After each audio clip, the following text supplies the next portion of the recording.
তোমাকে যে কাঁদিয়ে চলে গেছে তার অবস্থা কিরকম আছে আজকে দেখে নেব।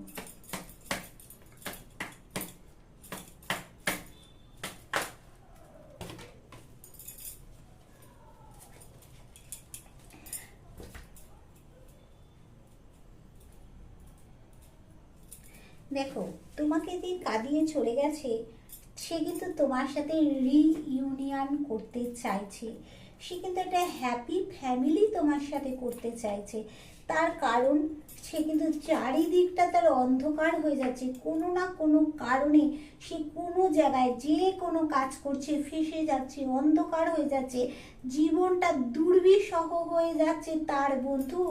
এখানে দেখো সে সব জায়গাতে বাধা পড়ে যাচ্ছে, যতই পরিশ্রম করছে না কেন পরিশ্রমে সে ফল পাচ্ছে না, তবুও চেষ্টা করে যাচ্ছে, তার কোনো কিছু ভিক্টরি হচ্ছে না, ভিক্টরি হতে হতে থেমে যাচ্ছে।